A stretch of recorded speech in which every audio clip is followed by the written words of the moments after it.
We never know where life will lead us or what may hinder us along the way. But while every day can feel like one big question mark, it doesn't have to. With the right insights, strategies, and solutions from Western and Southern Financial Group, together we can look ahead to leave the unknown behind. What's Pro Football Focus doing? Last week they had Brady. This week they got Brady. We're literally doing it differently from everybody else. As a matter of fact, moving forward from this point on, I will not make reference to PFF. Ready to get into it? Yeah. All right. We're going team by team. I would be very careful about slinging stuff. Am I going to get sued? Are we got legal on this? I like football season, all the things that go with it.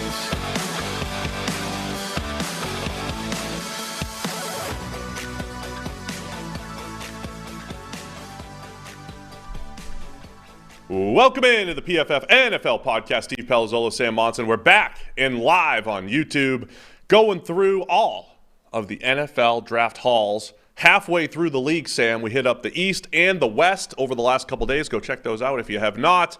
Today, we're going to the South, AFC and NFC South, and we'll wrap it up tomorrow with the North. How you doing, man? Good. You? Great. Excited. Dandy. Yes. The draft buzz has not worn off. Like, there's still a lot to talk about here. Still buzzed? Still buzzed. Still buzzed from the draft. Man, I was bumping that night. I was ready to go. Had a little extra boost that day, a little extra push. You had a lot of caffeine in the energy drink thing. Yeah, it was good. Yeah. And that was the sugar-free one. If you had the sugar-free one, the sugar-full one, you would have had like 715% of your daily sugar intake and the caffeine. Still would not have slept. So, yeah, it's going to be a great show today. We get to talk about the Texans. I'm not going to criticize the Texans again. You're not going to criticize? No, I mean, we're just going to lay it all out. Here's what I think, Sam. We're just laying out the information. Just presenting facts. You can do what you want with the information. Just laying it out there for all the people. So, yeah, we'll talk about the Texans. We get to talk about the Falcons and Bijan all in the same show. It's pretty great. Talk for a minute while I pull up my Western Southern read real quick. Yeah, okay. You'd Unprepared. think at this point you'd have that fairly well memorized since you've only said it 17,000 times. Again, the year. problem is when you just read it over and over again. Yeah. You know? And it's like, staring at my map when I drive. The PFF NFL podcast is sponsored by Western and Southern Financial Group. While you focus on your roster moves, Western and Southern helps advance your money moves. Buying your first home, planning to start a family, wondering how to make your money grow? Well, Western and Southern's playbook of life insurance, investment, and retirement solutions helps you rest assured on game day. Team up to understand needs and address goals with a game plan built just for you. Get started at westernsouthern.com/PFF. I didn't even read it. It was mostly just right in there. Pretty sharp here. It's like when we were in college, I was the only one of our house, I think, that had a car there. So I was like, the chauffeur, which meant that somebody else was the navigator, right? Back in the day before, like, GPS was in every car. You needed a map or you needed someone who knew where the hell they were going. So I drove and somebody else gave me directions. But it meant that, 4 years of driving in college, I didn't learn where anything was because somebody was sitting beside me going left, right, second left. So I got to the end of 4 years in the same city and still didn't know how to get from like the house into college without somebody sitting beside me telling me how to do it because I just sat there and drove. Somebody told me. No, I get it. Yeah. I understand. That's how I feel. We starting with the AFC or the NFC here? AFC. All right. AFC South, let's do it. I already have the Texans pulled up. It's the Houston Texans. Starting with Houston, it all started with C.J. Stroud at pick number 2, Will Anderson pick number 3. We'll figure out how we got there in a minute. They go Juice Scruggs, it's a center from Penn State at pick 62. Tank Dell, one of our favorite picks there, round 3, pick 69, wide receiver out of Houston. Rounded out with Dylan Horton, the edge out of TCU. Henry 2020 from Alabama. I haven't said his name a whole lot. From Alabama in pick 5. Maybe another one of those late starting center guys. Jarrett Patterson coming out of Notre Dame. One of my favorite sleeper receivers, Xavier Hutchinson out of Iowa State. You get him in the 6th. And then Brandon Hill, Pittsburgh safety. So the Texans leading up to the draft, Sam, a lot of rumors. Will Levis going at 2, and what are they going to do? There was a lot of rumors that they were going to go defense, right? Let's not forget, leading up to this, it was strong.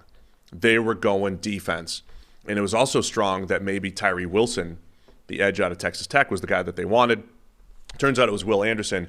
So they end up doing both, right? As the draft occurred, the market went crazy for C.J. Stroud at 2. So as the draft was happening, we said, okay, that's the thing we're expecting, C.J. Stroud at 2. And then all of a sudden, the Texans were back on the clock again. And I remember on the broadcast, I was like, that's a mistake. That's a typo. I thought it was a typo that the Texans were back on the clock because everybody was talking about the Titans coming up to 3 to go get a quarterback. So it was the Texans come back up from 12 to 3 to go get Will Anderson. They give up next year's first, this year's first, the 12th overall pick, the 33rd overall pick, and a 3rd rounder next year. And they get a 4th rounder back, all to go get Will Anderson. So I think we need to acknowledge the Mike Lombardi tweet, which is what a lot of people are parroting about what actually happened here. We have to at least discuss that. And I would also like, by the way, to revise my comments that we made in the immediate aftermath of the first round, where we talked about this on that show, right? At 1:30 in the morning or whatever it was. You were tired. Yes. You were tired. Yeah. I wasn't. No, well, you were wired on like 9,000 milligrams of caffeine or whatever it was. Steroid injection, the whole thing. I was falling off at that point. I was simply trying to articulate the strangeness of, look, the models would essentially say if you're trading up, it's a different value if you're doing it for a quarterback versus a different position player, right? And that's kind of silly when the difference between the two of them in Houston's case is basically arbitrary because they picked consecutively back to back. So theoretically, they could have taken the two players in either order and that would change what the model says about them. And I was basically trying to make the point that that's just silly, But it doesn't really matter in this case. Like, the bottom line is they traded up for one of two players. And it feels like, I was trying to think of a good analogy for this yesterday. It's like, it sort of feels like they just got greedy, They were presented effectively with an either-or decision and refused. Why not both? Yeah, exactly. Just refused the premise and went, no, you know what? I'm greedy. I want both, and I'm going to make it happen. You're like, well, you can't actually afford both. You don't have enough money for both of these pairs of sneakers. You're going to have to choose one. They're like, no, we're going to take out like a loan, We're going to take out a loan and we're going to get both pairs of sneakers. You're like, well, the loan is at 25%, APR. It's going to end up costing you a lot more than the money you don't already have. And they're like, no, it doesn't matter. We're cool. We'll do it. We'll do it. So they just, I feel like they just got greedy. There was all this smoke before the draft, Lance Zierlein, who's pretty plugged into Houston media, was one of the first people to say, guys, they might not go QB at 2. They might pass on a quarterback entirely. And everyone, that started the, are they going to come back at 12? Are they going to get the last guy remaining? Like, what are they going to do? This is crazy. There might have been fire to that smoke, but it was maybe this idea that was working the whole way that they did want one of the defensive players. And maybe that kind of got misconstrued as, well, they'll pass on a quarterback completely. So they end up selecting C.J. Stroud, which was the thing that everybody thought they would do. It very much feels like they had Bryce Young as the number 1 quarterback in this draft. They couldn't get Bryce Young because Lovie Smith won them a game at the ass end of last season and took them out of the number 1 overall spot. They have to settle for C.J. Stroud, who I think was probably their clear number 2 quarterback, but clear in both directions, separated from Richardson and Levis, but also separated from Bryce Young. So they get their quarterback, and then they get greedy, and they go, no, I want both shiny pairs of sneakers. What's it going to take to get back up to number 3? Yeah, so I think a lot of rumors that Will Anderson was Nick Casario's guy and that Cal McNair, the owner, really wanted C.J. Stroud, the quarterback. So it did kind of feel like that, right? As this is happening, it's like, all right, we'll take the quarterback, but I'm going to get my guy too. Yeah. Maybe D'Amico Ryans really wanted Will Anderson as well. He wants a defensive player, game wrecker, and all that stuff. And if that was the owners, this is one of the rare instances where I'm kind of on the owner's side, if that's what happened. Like, if Casario and D'Amico Ryans effectively went to the owner and said, hey, We've worked all this out. We've evaluated everything, and we've decided we're not going to grab a quarterback this year. I mean, if you're the owner, you're like, well, who the hell is our quarterback? Davis Mills? No, that's not acceptable. I don't care if one of these guys has a particularly low, like, I don't care that Bryce Young is the only quarterback in this class that you think is actually a franchise quarterback. Davis Mills is our starter right now. Pick somebody. Yes. Like, maybe there's a negotiation to be had there where you go, well, okay, look, we don't think he's any good. And the owner goes, look, okay, I'm willing to give you some reprieve if it turns out he stinks, but your option can't be pass on quarterback completely. Like, you need a plan because we don't have one right now. So they had to select a quarterback. And I think once you've selected the quarterback, you basically have to accept that means you're passing on Will Anderson. Yeah, so I mean, we talk a lot about the need to draft quarterbacks. If you don't have one, you need to have one. I just want to add some perspective to all of this and then address the idea that the trade was for C.J. Stroud, not Will Anderson, which is an absurd premise that you accidentally leaned into late night, but other people, sober-minded, leaned into this. It's a very important distinction. I only reached that level of thought after how many hours were we on live and at 1 a.m. in the morning? Oh, yeah, it was like 8 hours later and all that stuff. Whereas other people, that's how they think most of the time. Exactly. That's great. I mean, you've had some bad podcasts late night trying to break down power and stuff like that. It's unfair having you on air that late. Right. I'm not a good, sleep deprived mind. I need the sleep to function. Let me try to do this concisely.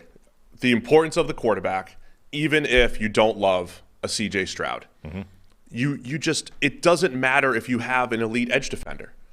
If you don't have a good quarterback. So really quick, like the most valuable edge defenders over the last few years, Micah Parsons now because we're calling him an edge with Dallas, TJ Watt with the Steelers, Myles Garrett with the Browns, Joey Bosa with the Chargers, Max Crosby with the Raiders.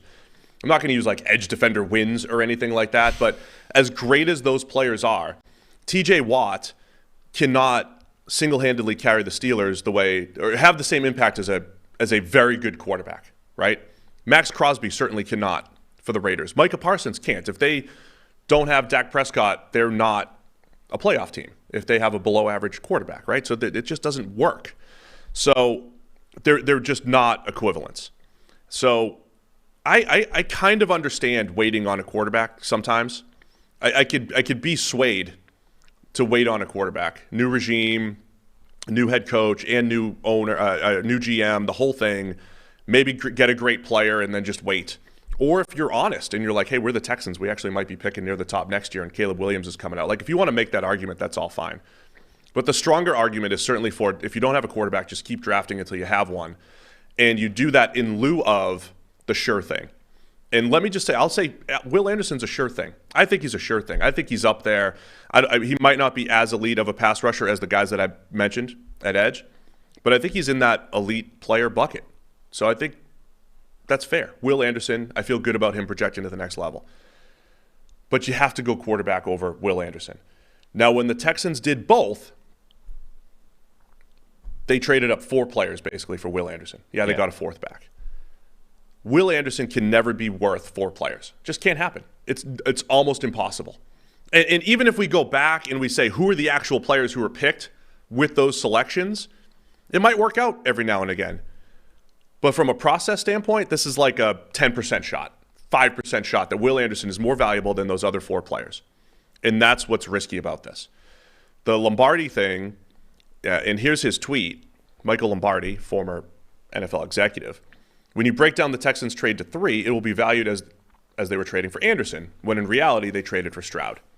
And the comp they paid represents trading for a quarterback. So trading for a quarterback, we've said forever, because it's an uneven payout, it's unbalanced, 4 picks for a quarterback is fine because the payout is incredible. You have to make that move. What Lombardi seems to be missing here is, and when we create these we create these trade models and we say, one of the inputs is, are you trading for a quarterback? If it is, it changes the math. It's for the opportunity to trade for a quarterback, which the Texans already had in their hand. They were not trading for the opportunity. I mean, because you could say, well, what if they picked Anderson 2 and Stroud 3? It doesn't matter, because I would still push back and say the only way that trade makes sense is when you're trading for the opportunity to draft a quarterback that did not previously exist. And the Texans walked into this draft with the opportunity to draft a quarterback at 2, and they did so, which means the trade was very specifically for Will Anderson, and for Will Anderson to be worth it, he needs to be worth pick 12, pick 33, next year's first, Yes. which we'll talk about in a minute, and next year's third. Yeah, I mean, also, by the way, there's almost certainly the reason they picked C.J. Stroud first was specifically so that didn't impact the trade to get back up. Like, if it didn't make a difference, if they were paying that cost anyway, they could have selected Will Anderson too and then come back up for C.J. Stroud. Like, the fact that they went Stroud first and then Anderson in the trade was almost certainly because they did not want the quarterback specter influencing the costs of what they were going to trade up to do. Like, they just got desperate, greedy, however you want to characterize it, to make that trade to get their second guy. Like, they refused to leave that guy on the table. And where it really, I think, bites is giving up the first rounder next year. Whatever about trading the farm this year to move back up and grab Will Anderson, it's still not a good idea, but you can at least construct an argument. But next year, okay, you hear this all the time. Next year's draft is better. Next year's draft does look like it's going to be better. What did we have been? At least at the top. Yes. What have Blue we been chips. saying all the way through this process? There aren't blue chips. It's not deep at the top of this draft. It's not a good elite tier of players this year. Next year is going to be better. So now look, Will Anderson might be the cleanest prospect of this draft, but we've been saying all along, is he in that category of the Bosas, the guys you've just articulated? He needs to be for this to have any shot of being worth it. No, there's not really any evidence that he is in that tier. He's in the tier just below those guys. But giving up a first next year, which at least according to futures, Vegas odds, et cetera, right now, might be the number 1 overall pick. Like that, you have to factor that in. You can't look at this and say, we're going to be great. We got a quarterback. We're going to get a defensive stud. We're going to be picking at 25 next year. It's all going to be fine. You have to have the self-awareness to look at this and say, as of right now, this looks like we're going to be terrible again. So we're talking about giving up 12, the extra stuff this year, and what could be the number 1 or number 2 overall pick next year to make this happen.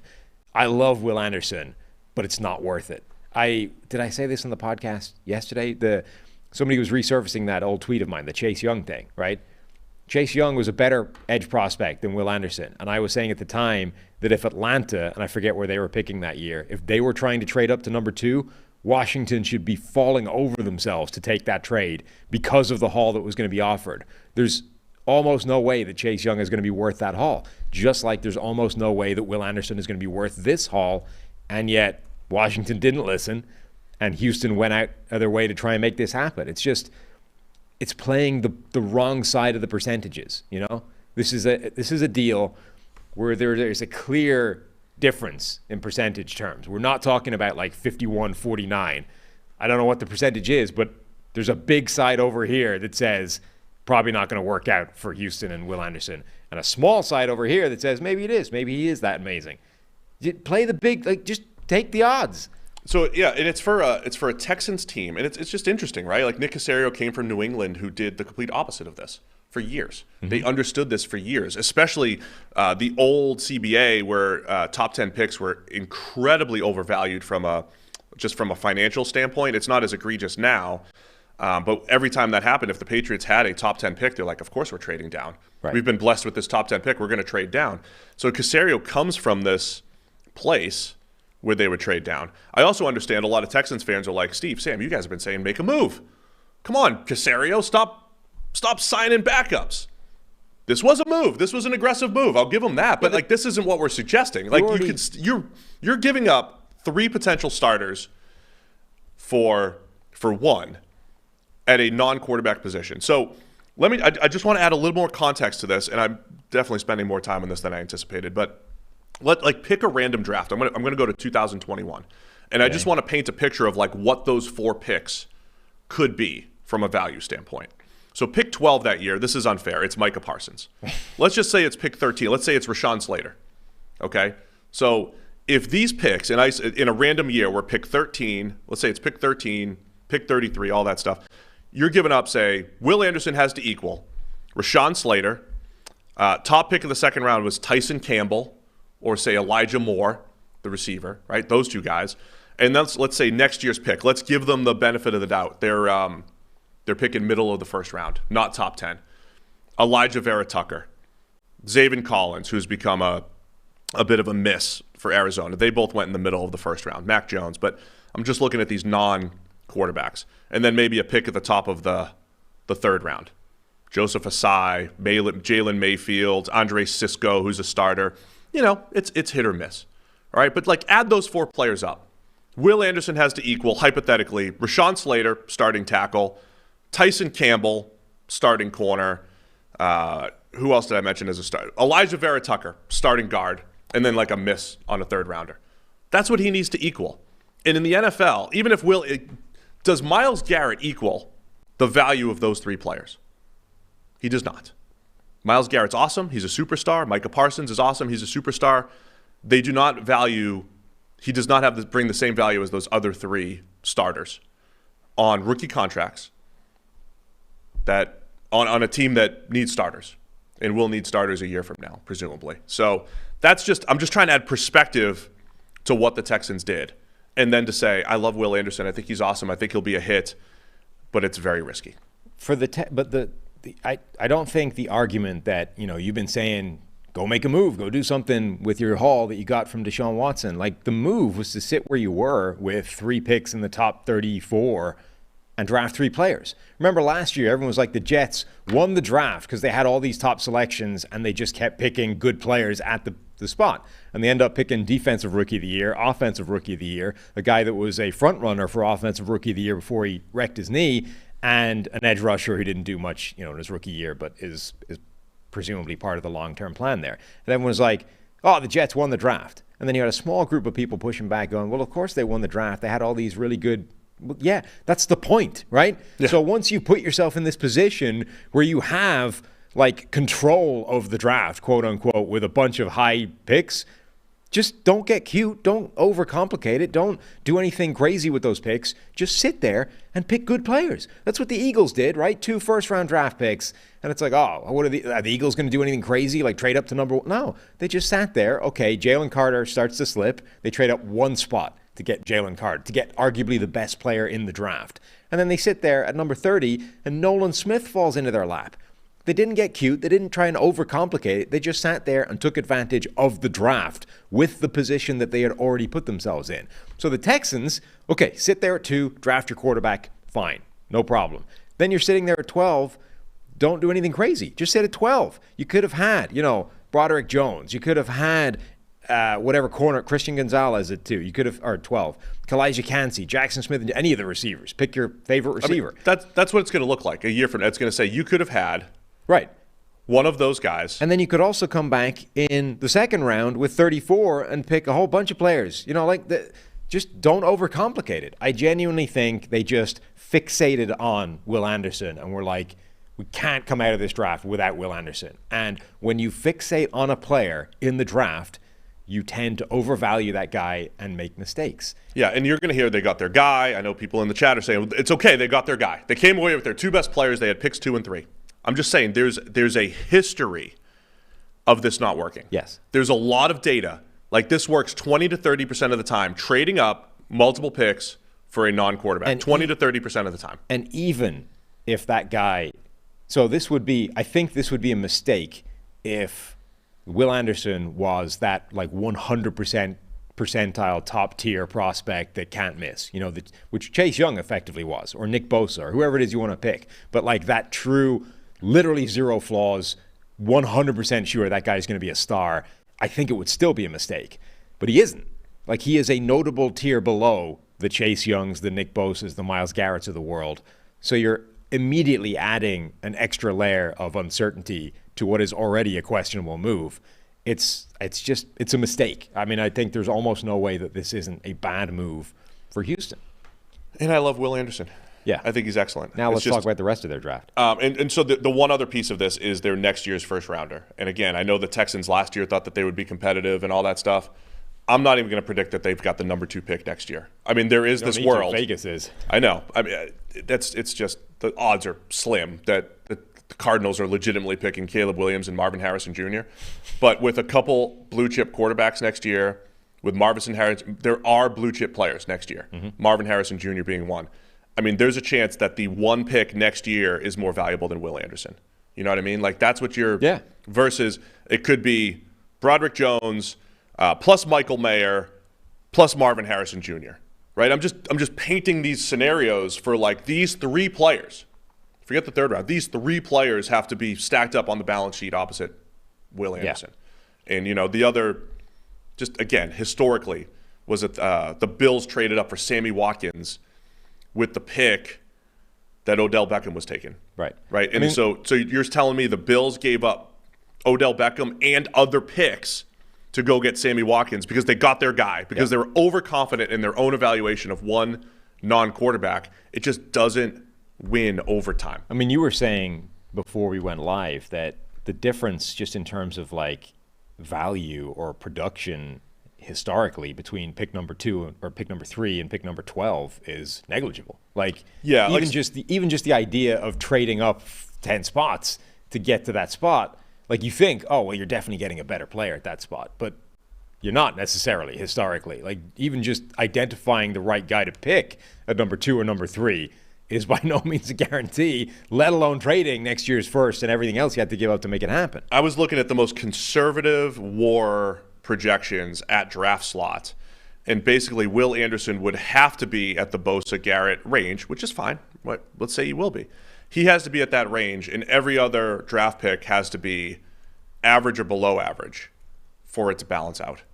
So I know we're getting, it's dorky spreadsheet stuff, but it's also like, look, ultimately, this draft is going to sink or swim based off whether or not C.J. Stroud works out. Yeah, that's the truth. And look, that was the right move, I think. You take a shot on Stroud, even for all your concerns with him, and I've got concerns with him. Like, if Will Anderson becomes a superstar and C.J. Stroud is below average, the Texans are probably a below average team, right? I mean, so that's why Stroud is far more important in this whole equation. Yeah, I mean, he was a lower quarterback on my board than a lot of people's. A lot of people had him as the number 2 quarterback. Some people had him as the number 1 quarterback.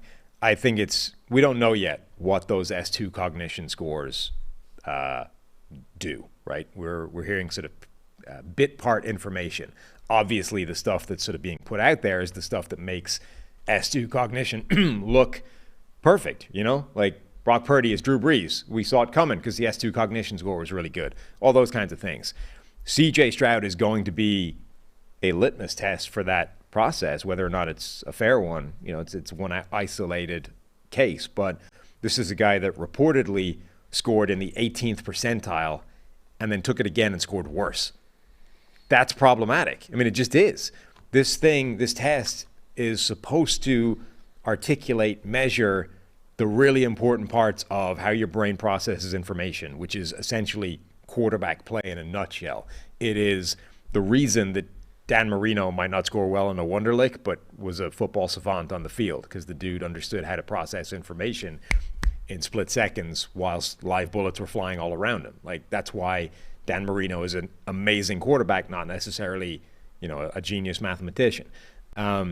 So the Texans have put all their eggs in this basket, which they had to do. They had to pick a quarterback that C.J. Stroud's strengths offset the fact that his mental cognition, according to this S2 test, is in the bottom 20th percentile of all NFL prospects since they've been testing this thing, which is, I would be terrified of that if I was a decision maker, you know, banking on a quarterback leading my franchise somewhere else. But that's the gamble they've had to take. Remember, this is percentile against all other NFL players, NFL caliber players that have taken the test, prospects, right? So it's not like against Joe Schmo down the street. Correct. But it is concerning. I did say on the draft show, let's pretend our friend Bobby Slowick is Kyle Shanahan light, right? He's bringing the same system that has to be. He's going to have to be. I do think Stroud. Man, is this unfair? Like, every quarterback's good in a Shanahan system. If you gave me any quarterback, I'll talk you into why the Kyle Shanahan system will make him better. The key, though, is like the guy executing and hitting open throws in this draft that I trust as much as Bryce Young is C.J. Stroud.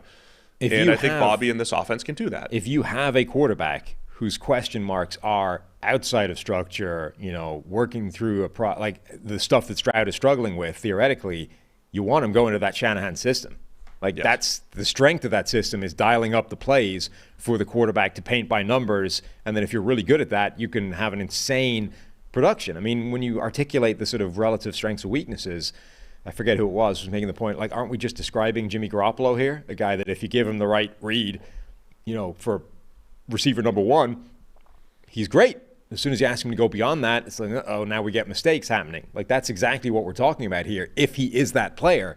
So, yes, it is the right landing spot for him, and then it really does put the onus on PFF Bobby to make sure that number one's open a lot. I'll also say all this. I mean, whether you criticize or you're positive or whatever, I do think the Texans will be better this year. I think the other moves that they've made, adding a Dalton Schultz, I like some of the receivers that they added. I think Stroud can be reasonable as a rookie. I think they'll be better this year. I think, to me, this is they sacrificed the future, though, with these moves. Yeah. That's what it is. And from a decision-making standpoint, we hear, like, evaluators are so cautious to not put a 33-inch arm dude at tackle. Oh, no, I can't do that. Sub 33-inch. We can't put Peter Skoronski at tackle. That's got to play the percentages. You can't do that. But then they'll make moves like this where the percentages are completely stacked against them, but it's like they're overconfident that they're gonna buck the system. But I think they'll be better in the short term. I think Will Anderson coming in and pairing with Jerry Hughes, you bring in Chase Winovich, Jonathan Griner, fine. I think they'll be better in the short term here for in Houston. So the top two players that they got, I think Stroud makes them better, and I think Anderson makes them better. Yeah, look, I don't love Stroud as a quarterback. I think that's a risk, but it's a good situation to put him in. It's probably the best move they could have made. I think the process to trade up for Will Anderson is bad. It's a terrible process. Even if Anderson works out, I think they ultimately probably made themselves worse doing that relative to the alternative. But where I love this draft, they got Tank Dell in the third round. Tank Dell's awesome. Tank Dell is amazing. Tank Dell, we remember the narrative all the way along was if Bryce Young was 6'2", 220, we'd be talking about him as the next Trevor Lawrence, like a generational quarterback prospect, not a guy that maybe is he better than C.J. Stroud or not. Like, he would be the number one guy, wouldn't even be a question. He'd be amazing. If Tank Dell weighed even 185, we'd be talking about him as a first-round receiver and maybe the best wide receiver in this draft. But he doesn't. He weighs 165. But he's really, really good. The dude, always open, has incredible footwork, incredible quickness, is way better at the catch point than a guy that size has any right to be, is sophisticated in terms of separating late in the play, even against physical players. I think Tank Dell is going to end up being one of the best value picks in the entire draft. Intriguing group they have there now, right? Robert Woods, they bring him over. I liked that move, even with the injuries, and you get him kind of on the cheap. Nico Collins has emerged as a solid option. You bring in Tank Dell, and then Xavier Hutchinson in the 6th round was one of my sleeper guys, who I think can win. He can win on slants, pretty good yak guy and some size. And John Mechie comes back from was a cancer scare, right, last year? Yeah, leukemia. It was leukemia. Yes. So John Mechie seems like he's going to be on track for coming back. So there's at least a bunch of guys where I think when you get down to that top 3 or 4, it's a solid unit. Bring in Dalton Schultz and in the new system. So there's a lot. I think there's a lot more to be excited about with the Texans offense than there was the last couple of years. Juice Scruggs, the 2nd-round pick from Penn State, he's going to project as a starter. I think we had him ranked lower than some of the other starting caliber centers, but I think he was projected to go around the 5th round. So call that a reach as far as the projected the consensus board goes. Overall, the actual picks that they made, I think are fine. I think we gave it a B. We gave it a B- over at PFF.com per Trevor and the people, but a lot of risk. There's a lot of risk with the long-term play there by the Houston Texans. That all fair? Yeah. Sufficient? All right. The Indianapolis Colts. The most athletic draft in NFL history. Really was. They start with Anthony Richardson, pick 4, the most athletic quarterback in NFL history. Julius Brents, the cornerback out of Kansas State in round 2. Love the Josh Downs pick, wide receiver out of UNC in round 3. Also love Blake Freeland, offensive tackle out of BYU, round 4. 8 out of Boire, the defensive tackle / edge out of Northwestern. Darius Rush, cornerback out of South Carolina. They're getting a lot of my guys here, Sam. Daniel Scott, another athletic player, a safety out of Cal. Will Mallory, one of your guys, the tight end from Miami in round 5. And even Titus Leo as a developmental edge who has some pass rush upside. I mean, it's Jalen Jones, a cornerback out of Texas A&M. Not listing all of them. I missed a couple. But there's it's a good mix, and when you add it all up, it's basically some of the best athletes in this entire draft. I mean, this is one of the biggest sort of theme drafts of the entire NFL. You could tell almost immediately that the Colts were really attacking athletes with their draft to the exclusion of almost anything else, but they were also getting good players along the way.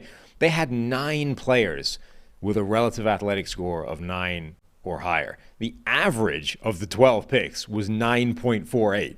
So essentially the average of the 12 players they drafted was a super athlete. And on top of that, you had players like Anthony Richardson, who had like a 10, was literally the most athletic quarterback that's ever come into the game.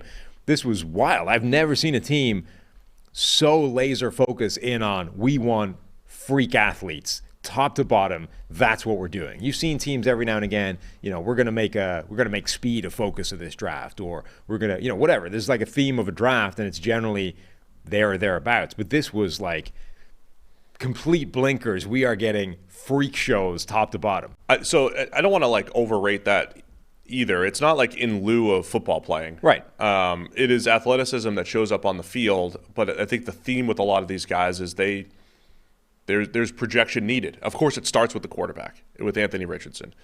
It was interesting, Seattle, Pete Carroll, we talked about it yesterday. They did all their due diligence on Anthony Richardson. They may have actually picked him at 5. But the closer we got to the draft, it did feel like, okay, the fit for Richardson is probably Shane Steichen and the Colts, because Steichen he's worked with Justin Herbert, but I think more importantly, he worked with Jalen Hurts and built a run game around Jalen Hurts and his unique skills. And so Richardson's going to have that ability now with Steichen to be in this offense where they're probably going to build around his running ability. I think Richardson can be a 1,000-yard runner in the league if the Colts choose to do that, and then just work all the misdirection and play action and everything off of that as he's developing as a passer. So, yeah, the whole class will hinge upon what Anthony Richardson does, but I think he's in a really good situation here. It was also interesting hearing Chris Ballard's thoughts, where he basically said, every quarterback has flaws, but we're trying to hit a grand slam, right? The discussions that we have on this podcast a lot that I feel are not always creeping into NFL buildings, because a lot of the quarterback discussion is, is this guy going to go through his reads? Is he going to run our system? Is he going to get to number 2 and number 3? And those are all fine for evaluating quarterbacks.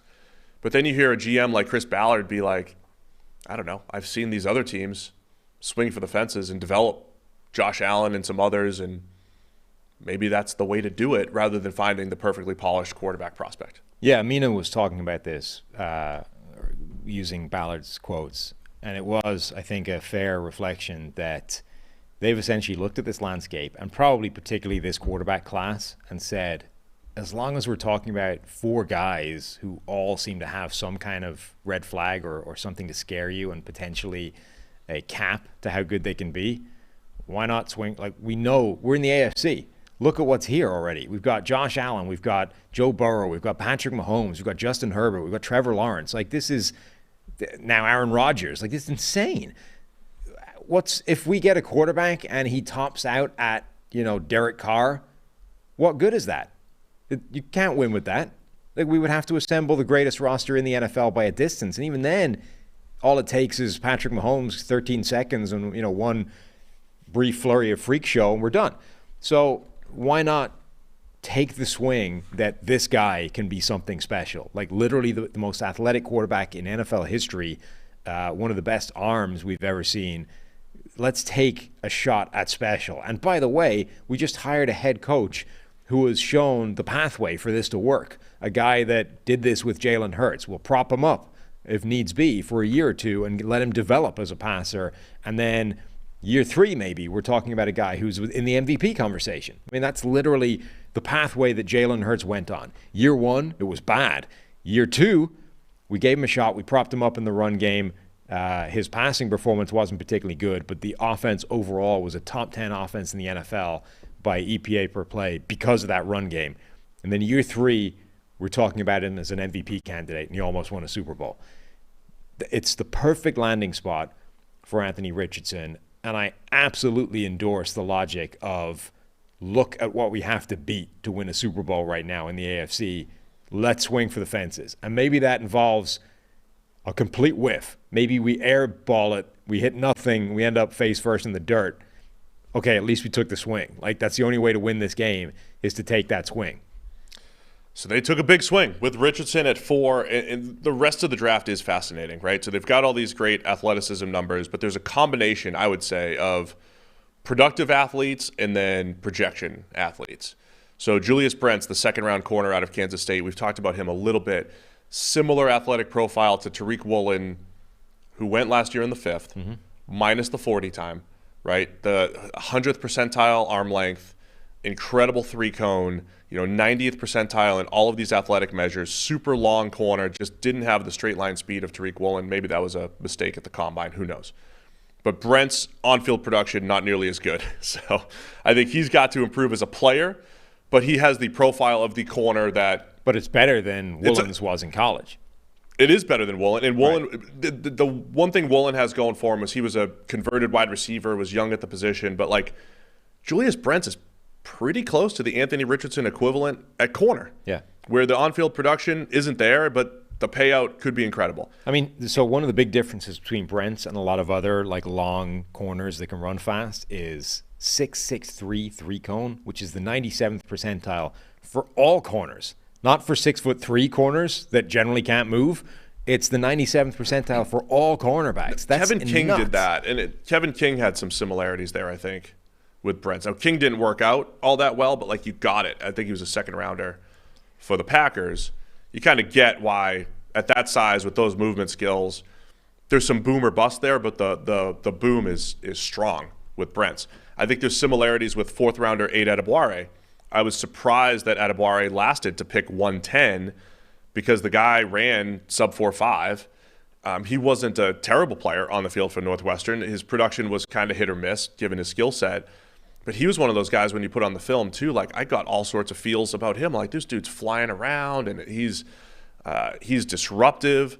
He's just so undersized, and he does have a tweener body. Like you talk about Kalijah Kancey and the double team stuff and everything. I mean, Adebawore by single teams is getting moved in the run game. But every now and again, he's knifing into the backfield. He's disruptive. So I get it from like a film standpoint. He's a question mark. But as an athletic, rotational guy who's now a fourth rounder, right? Expectations are lower. As a fourth rounder, give me 20 to 25 snaps. Go get the quarterback. Be explosive.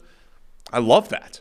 Yeah. For the Colts. I mean, that's the thing. So they didn't just get great athletes. They also got great value at a bunch of these spots. They did. Josh Downs going to pick 79 in the third round. Yeah, that's I would have taken him in the second. I would have been fine with him in the second. I understand he went lower, so there's something there. But I mean, I thought that Josh Downs was the least likely of the sort of next tier of, smaller, questionable, maybe wide receivers to fall. I think that the floor for him is so high.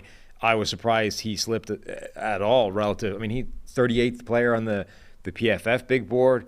I forget where he was in the consensus one, but that's like he's a good player who I think 34th on the consensus board. Almost certainly is going to be a very useful contributor for them. They get Blake Freeland in round 4, who is a bit of a project, but they don't need him to play right away, so that makes sense from that kind of spot. So Freeland, very similar to Bernard Ryman, who they picked last year in the third round, who the model loved Ryman. And after a slow start, he ended up becoming a solid starter for them. Freeland, similar. He did have good on-field production, but when he did go up against good competition, he kind of got whooped. And when he got whooped, it was really ugly. So the thing I said about him, his athletic profile, Freeland, is out of this world for a tackle. Yep. Put on 20 pounds, though. If he puts on 20 pounds and can handle power better, like remember David Bakhtiari was getting beat up early in his career? I'm just saying Freeland could be a really good developmental tackle. And Will Mallory in the 5th round I really liked as well. 5th? 6th? Yes, 5th round. I know we're going slower today. There's a lot to talk about. Mallory flashed I first kind of saw him at the combine. Like there were a few tight ends that really stood out for how they moved, how they caught the ball, how fluid they looked, how fast they looked. Will Mallory looked as good as those top guys in the first round in terms of how he moved, how he caught the ball. Just looked without having seen his tape yet as a guy that immediately I wrote his name down, like, I need to go watch that guy. And you watch his tape, he's good. I mean, he's a really good receiver. Now, the blocking basically isn't there at all. He's a true move tight end receiving threat. But they already have like a bunch of athletic freak show tight ends in that building, you know? So Will Mallory actually has space to come in and be a designated receiver only and could easily contribute. And then Evan Null, the Northwestern running back, or Evan Hull rather, he is the guy at the combine who finished every rep with a touchdown. Remember that? Yeah. So they do the thing, they toss you a little swing pass out of the backfield, and then you've got like 60 yards before you hit the end zone, and everybody like throttles down after 20 or whatever. Noel ran every single rep he did at the combine into the end zone. And I'm like, there's a team in the NFL somewhere that now loves that guy for that. You know, just that. This guy wants to finish every rep. I love that. And apparently it's the Colts. Good for Evan Hull. The other guy I love is Darius Rush. Yeah. I would have taken him higher, too. One of your guys. Yeah, I mean, he's got some ugly reps on tape, too, but I think he's got as good of a, press man reps as anybody in this class as well. So I think, I don't know if the Colts will use him that way, but, backside of trips, the way they play their cover 3 and all that stuff, he could be the Sherman guy in their system. So I think Darius Rush, I think Daniel Scott, value safety in the 5th. So they didn't just they didn't just look at workout numbers only. Sure. I think they got good football players too, and then they also got workout warriors who don't have great on-field production that could project. Yeah, at the next level. I don't want to make it seem like all they did was chase athletes at the exclusion of everything else. Like, I like the players that they drafted as well. It's just that there was no more clear theme to a team's draft this year than the Colts chasing those absolute super athletes. So we gave them an A+, man. Not because of the athleticism, but because they got good value, they got good players, we think, and they took the right shot on Anthony Richardson. A+ for the Colts, of course, that could be a D in a couple of years if Richardson isn't good. But as far as process and the players they brought in, loved what the Colts did in that draft. All right, let's go to the Jacksonville Jaguars. They started the first round by trading down a couple times, still end up getting Oklahoma tackle Anton Harrison. They go tight end Brenton Strange from Penn State in round 2. Tank Bigsby, the running back out of Auburn, in round 3. Ventrell Miller, the linebacker out of Florida, in round 4. A couple edges, Tyler Lacey and Yasir Abdullah, Oklahoma State, Louisville, respectively. Antonio Johnson, the safety out of Texas A&M that a lot of people had going higher. A couple of my favorites, Parker Washington, the wide receiver out of Penn State, and then Christian Braswell, cornerback out of Rutgers. Remember that name, Sam? Okay. He wasn't even on the consensus board. Nobody knew about Braswell. He was at like the 5th best all-star game, whatever it was. Braswell can play. He's battled injuries and all that stuff. Came from Temple. Braswell's going to play football in the NFL. A couple other late round picks, including Derek Parrish. Your guy. We list him as an edge. He's really a fullback now. Already labeled as a fullback. He was an edge in college. Played fullback. You were talking about, but pre-draft, you were talking about him being a guy that needed to go the Sutton Smith route and become, fullback in the NFL. Become a fullback, but give maybe... Edge to fullback. Yeah, but maybe give him a few reps rushing the passer. And the funny thing is, not only is that exactly what's happening, but they basically announced it that way. These guys that were college wide receivers that get announced as a tight end or something, they've already made the determination. It's happening. He could be the next Nikita Whitlock. If you remember, the Wake Forest player for the Giants that played fullback and doubled as an interior pass rusher at 250 pounds. Derek Parrish, with his arms that are 4 inches shorter than the average edge. Just let him rush every now and again.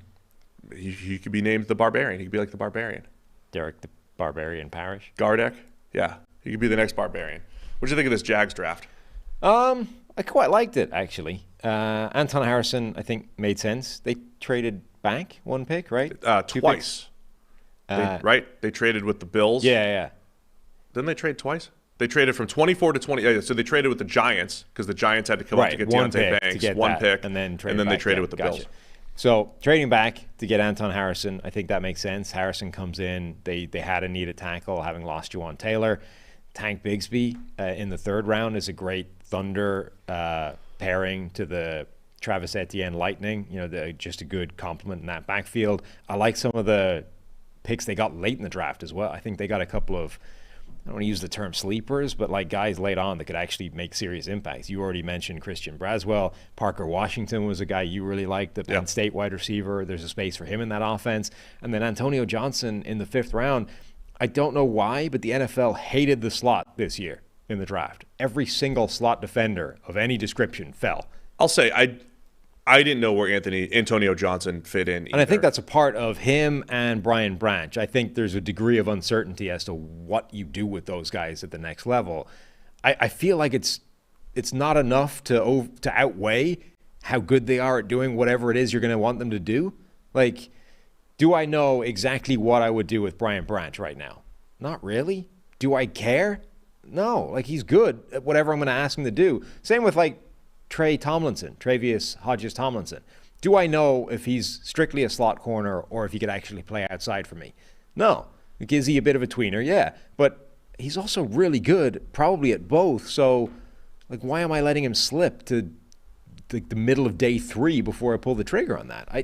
The NFL this year, every single slot defender of any description and ilk slid pretty badly. Of all the slots, Antonio Johnson I get the most because he played over the slot in college for Texas A&M and in a zone-heavy scheme, and he's long and lanky, and he's really not your slot body type that you trust against the shiftier route runners there. He's good in vertical routes. He's good at blowing up screens, kind of pretty good against the run. So, like, of all the slot corners that maybe have fallen, Tomlinson or whatever, Antonio Johnson I get because I really don't know where he fits. Because people call him a safety, and I don't know if he's good at safety. I don't know if he's good at NFL slot. Right. But I think it's good value in the 5th, just to see. And I think when you look at the Jags depth chart, they'll have Darius Williams and Tyson Campbell on the outside. Trey Herndon is supposed to be their nickel. Antonio Johnson and then Christian Braswell probably compete for legitimate playing time there as 5th and 6th round picks. So I like that quite a bit.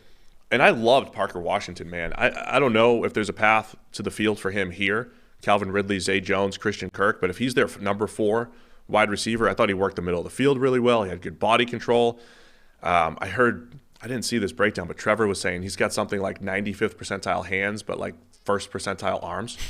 Like his arms all hand, which is he does kind of look like a running back out there body-wise. So it is a weird fit. You got to look that up for me. Yeah. But I like Parker Washington a lot. I mean, so when the Jags traded down and snuck a few extra picks in there, you know, I forget which picks they got specifically, but some of those 5th and 6th rounders I think can contribute for them. That is wild. So he has 95th percentile hands, 10.13 inches. 0.13?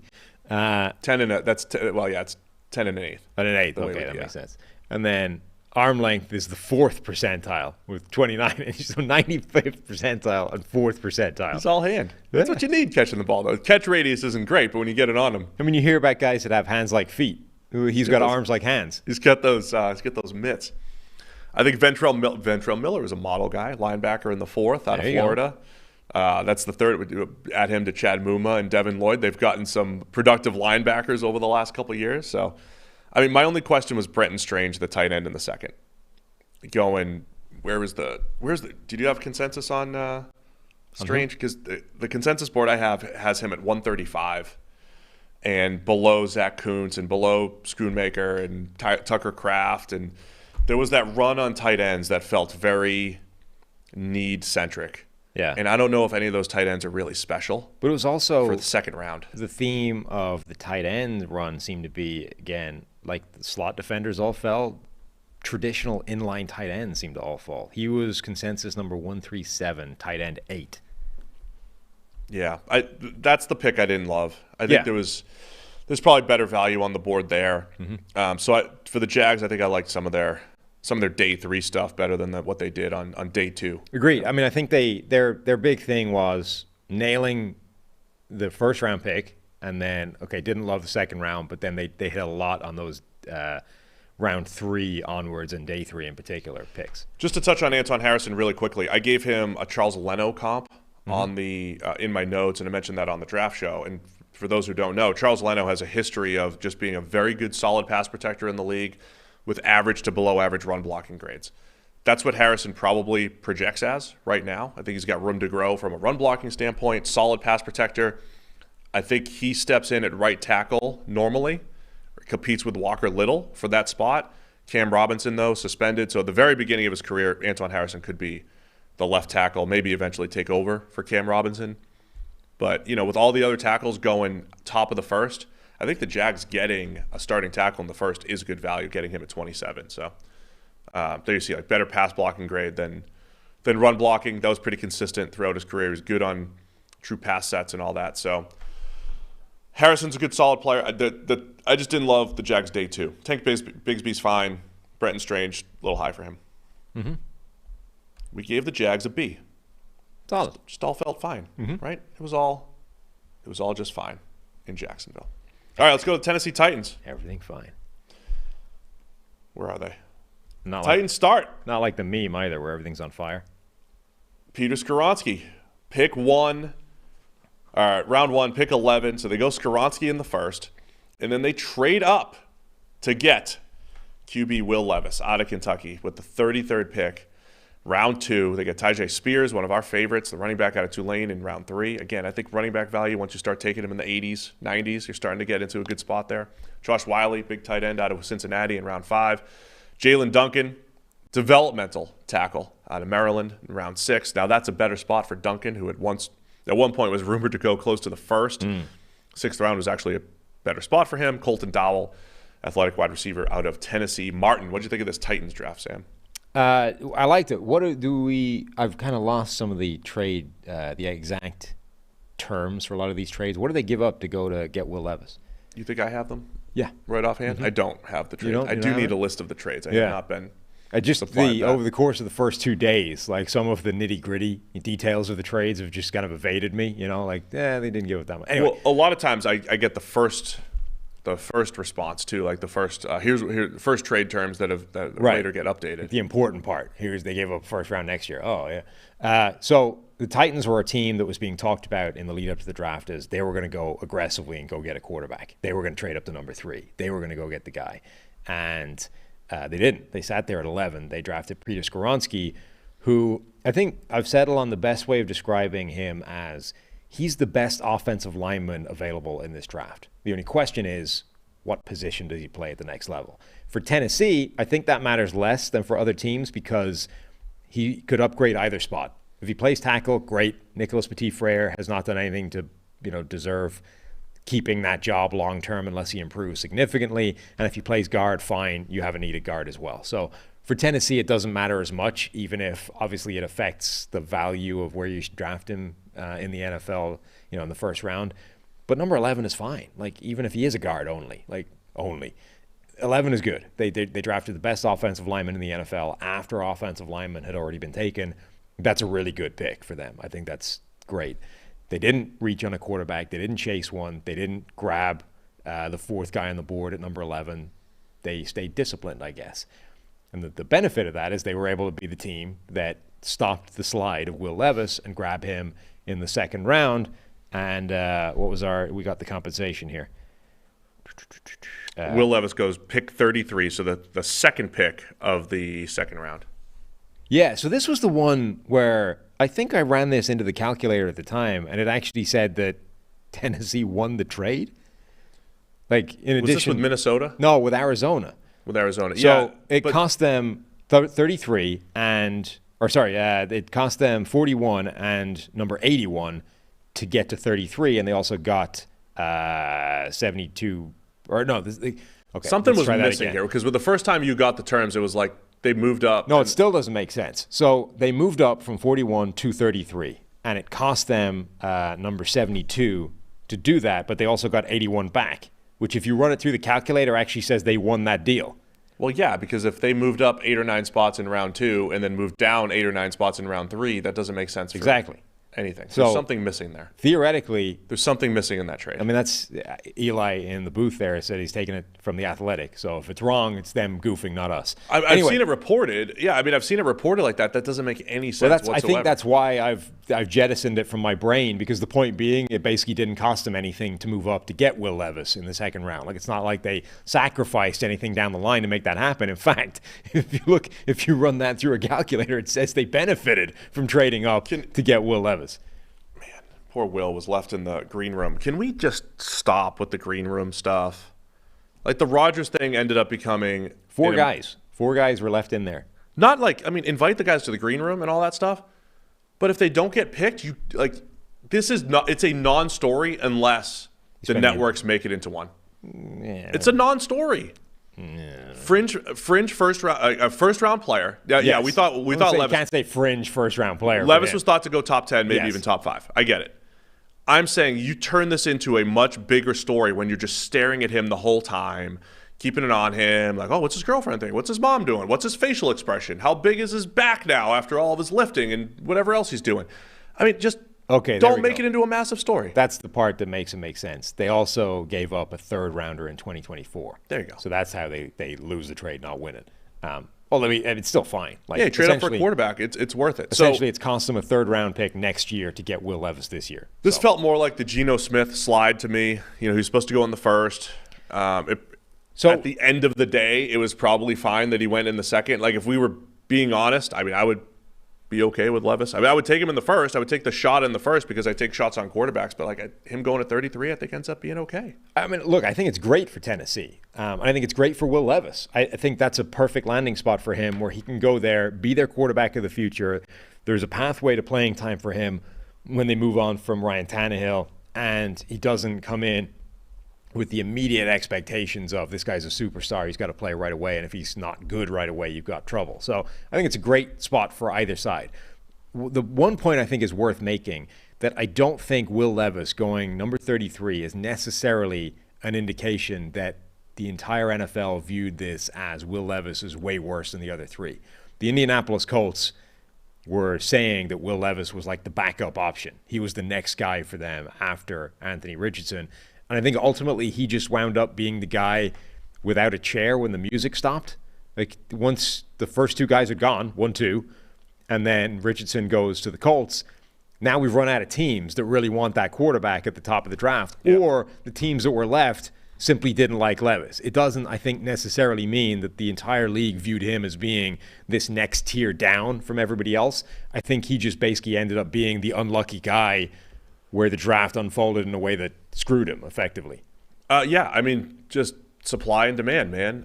Because we talked a lot about the Raiders. Because we think differently, we were like, oh, the Raiders, of course they're in the quarterback market. Right. And that's not even I mean, they were. But I think they were for like one or two guys. Yeah. They tried to trade up to one. They would have taken Bryce Young, but they're like, oh, no, we're good. Which we've been saying all along, right? The NFL is not going to treat this as a monolith. It's not everybody looking at this going, there's the big four quarterbacks and we got to get one. Teams are going to be looking at this and saying this is a one quarterback strong class. It's a two quarterback strong class. And they're going to be thinking about different quarterbacks. The Colts, apparently their 1-2 was Richardson Levis because they were looking at who's got the highest ceiling, who can be, who's the swing for the fences guy. And then other teams, it's like it's Bryce Young and then I'm out. So I don't think that his slide necessarily reflects this idea that Will Levis is seen as this, secondary prospect relative to the other two. But once he did slide, I think going to Tennessee is the best situation that he could have landed in because he gets past that point where he's, a guaranteed day one starter, but he ends up with a pathway through to playing time if he shows that he is a quarterback that can be successful. And the offense that Tennessee has been running is exactly the one you would want to put him in terms of maximizing what he does well. So what do you think this means here? And again, they took Malik Willis in was it the third last year? Third round, right? Great. It's still not a wasted pick. Took a shot at Malik Willis. Probably didn't work out. Maybe you trade him for a fifth or a sixth or whatever, and then you just move on. But you keep taking shots at quarterback. I think Ryan Tannehill's probably still the starter this year. Of all the situations, like Will Levis is the Titans' backup, and so then I think Tannehill's got 1 year left on his deal, and Levis takes over in 24. I think see what he has. I think it was Mike Vrabel who said they're going to start off. Ryan Tannehill's the starter. Malik Willis is the backup. Will Levis is QB3. And he's told the quarterbacks that what happens from that point on is down to them. So essentially, that's the starting order. This is how you were ordered as of now. This is every coach, right? And if you want to move up and down the list, show us. As I was listening to all the press conferences, it's like, what'd you like about this guy? Well, I love about this, and I love his length, and I love these other things. And then they'd always be like, well, but of course, like any other prospect, he's got to come in and earn it, We don't just hand jobs out here at this organization. We don't. You got to earn it. You got to come in and earn it. What? Nothing. This was every press conference. I am aware of that. What's so funny? Nothing. What did I say? You said a funny sequence of words together that just, if you I don't even know what I said. Childish disposition like me, I will not. Funny. Oh, jeez. We don't give jobs away. Uh-huh. Yeah. We don't give jobs away. Don't do it. We get back to the Titans draft here. Skoronski's good. Will Levis was worth a shot. And Tyjae Spears is one of the better running backs in this class. Love Tyjae. Gets to give Derrick Henry a little break. Absolutely love that guy. I think he's got insane talent. Just really makes everything look smooth and easy. I think he could be really successful in the NFL. And then, a guy like Jalen Duncan, 6th round is where you take a developmental tackle that's got athleticism and doesn't play well right now. Perfect, Perfect. Keep an eye on Josh Wiley, the Cincinnati tight end. Did the model end up liking him? We liked him at one point. Yeah. It's a good pick. Good pick in the 5th. Perfect. Titans draft overall, we give it an A. Yeah, I really like it. I mean, I think, look, not reaching on a quarterback in round 1 is important. Coming back, grabbing Will Levis, still getting a guy if they'd taken Will Levis at number 11, nobody would have criticized that. It would have been seen as a good pick. They got a quarterback. They grabbed him, and they didn't go up to number 3. They would have been getting praised for not jumping to 3 to draft a quarterback and sticking at number 11 and taking one instead. They end up getting Peter Skoronski, the best offensive lineman in the draft, and still getting their quarterback in the 2nd round. That's great process for Tennessee. Yeah, I mean that's the people that were saying, well, the Texans trade was for Stroud. You would say, well, the Titans held on to most of their picks. Still got a quarterback and the 11th overall player. They did that the right way. Mm-hmm. And this is all knowing that, forget what the results end up being for C.J. Stroud, for Will Levis and all that stuff. It's just take the lottery ticket on a quarterback just in case and see what happens. Mm-hmm. All right, let's move on to the Atlanta Falcons. We're halfway through, Sam. NFC South time. Falcons start with Bijan, pick 8. The smoke was real. The rumors were true. Bijan Robinson, pick 8, the running back out of Texas. Matthew Bergeron, the tackle/guard out of Syracuse. Probably going to be a guard here for the Falcons in round 2. Zach Harrison, big long edge out of Ohio State. Clark Phillips, another slot corner. Round 4 out of Utah. DeMarco Helms, the safety out of Alabama. And Javon Gwynn, offensive lineman from South Carolina in the 7th round. So the Falcons did it, man. Alabama had all 3 of their safeties. Did they have their entire secondary drafted this year? No, Kool-Aid is yes. coming back next year. Don't forget about Kool-Aid McKinstry. He's going to be another first round. Next year, by the way, is a phenomenal year for just names. Yeah, who else off the top? There's a lot of Caleb Williams. Having said that, who was it? Tennessee? Tennessee had an undrafted free agent, linebacker from Vanderbilt, whose name is Max Worship. That's Max Worship. Yeah. Sounds like a worship song. Something like that. Bijan, number 8 to the Atlanta Falcons. Yeah, don't hate it. It's as high as I think you could reasonably construct an argument for him to go in this draft. Don't love it. No, I don't love it, but it's the highest pick where you could make a case that made sense. Like Bijan. So the sort of questions you have to ask if you're going to draft Bijan in the 1st round, like this concept of ticking the boxes. Do you need him to come in and fix your running game? Nope. Atlanta already has a good running game. They got 1,000 yards out of Tyler Algier last year. Cordero Patterson's cooking behind that offensive line. They have a run-heavy offense. The thing works anyway. So you can immediately move on to questions number 2 and 3. Contract-wise, top 8's okay. It's pushing it, but I'm okay with that. If he ends up being a superstar, you're paying him healthily, but you're not off the deep end in terms of giant sums of money. So you can pick him at number 8 contract-wise. And then the 3rd question is the most debatable, opportunity costs. What did you leave on the table if you're Atlanta by drafting Bijan Robinson at number 8 overall? And in this draft, you did leave Jalen Carter on the table, but maybe he wasn't available. Maybe he was off your board anyway for character concerns. Yeah, I'm not even going to question the Carter stuff. So, you left Jalen Carter. You left, the next group of edge rushers, Lucas Van Ness, Will McDonald, whoever they were. You left the cornerbacks, Christian Gonzalez, Emmanuel Forbes, Kalijah Kancey. You left any receiver you wanted. There were things you left on the table. But, I think you can make the argument that in that world of, the things we were debating with Rick Spielman or whatever, right? You've got the better grade on the running back and a worse grade for edge, tackle, corner 2, 3, 4, 5. Like, how far down that list do you go on the horizontal board before it makes more sense to draft the running back? So I think you can at least construct the argument that Bijan was the best pick for them to make. I don't love it, but I'm okay with it. Trying to do some quick math here just to paint a picture. I mean, yeah. Nothing paints a picture like math. Yeah, right. That was Algier.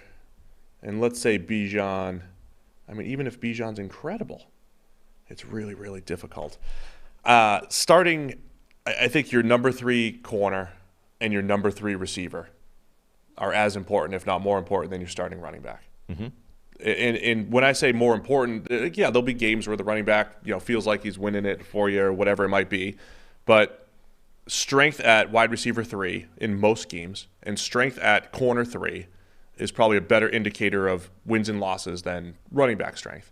And so I just want to paint a quick picture of what the current roster looks like for the Falcons and why, how it's harder to justify this. Paint away. So Jeffrey Okudah right now, and you do not, I preface this by saying you do not make draft selections based off your current depth chart. You don't. I'm just trying to paint a picture here.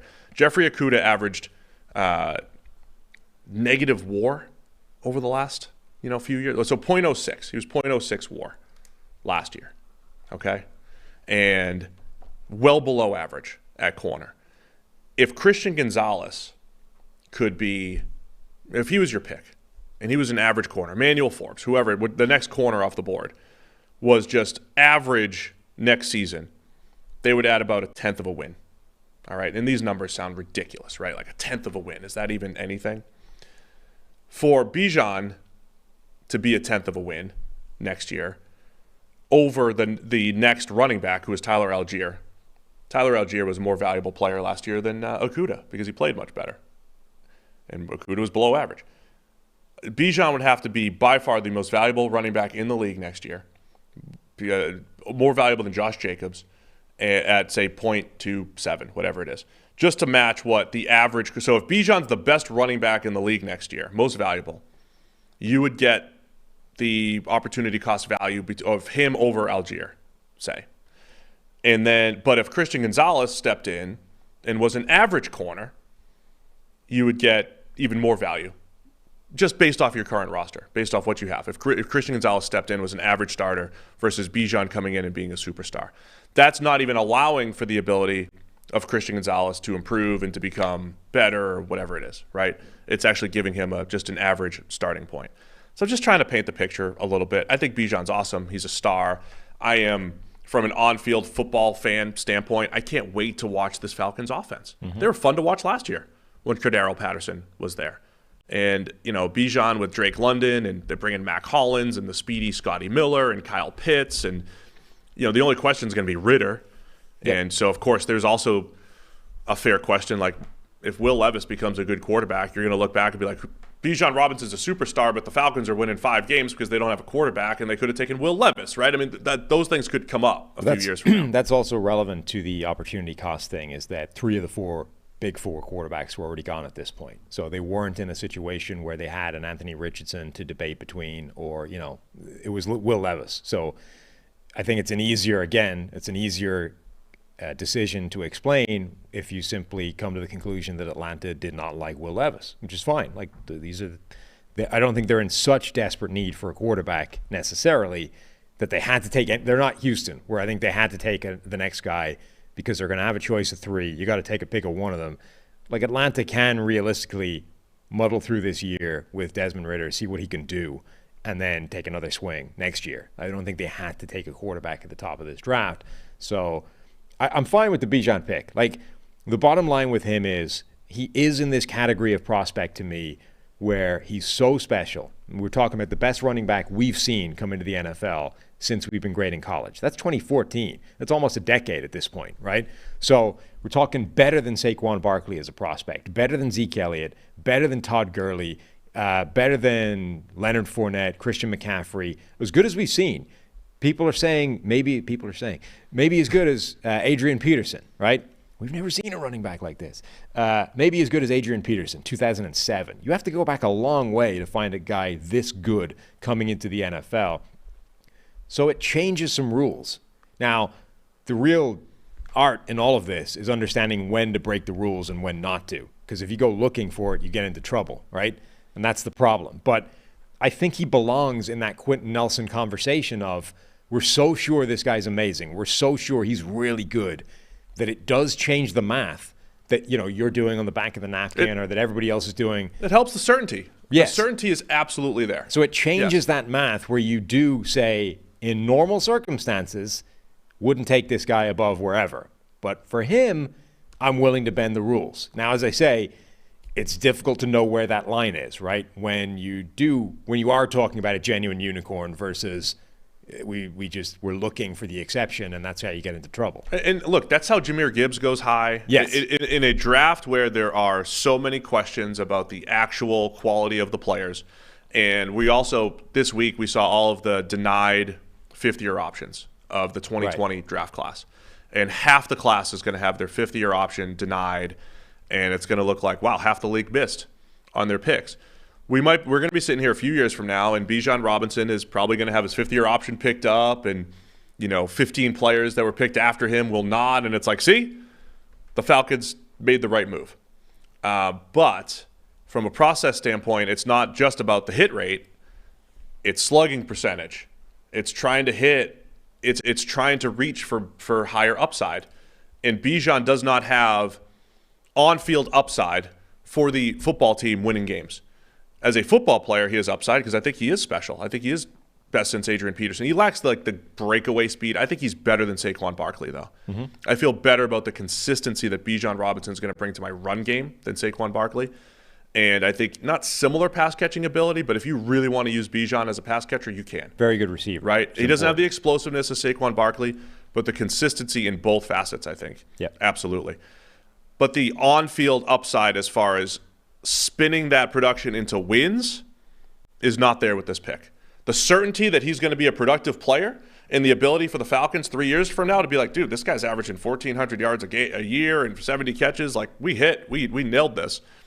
That's going to be there.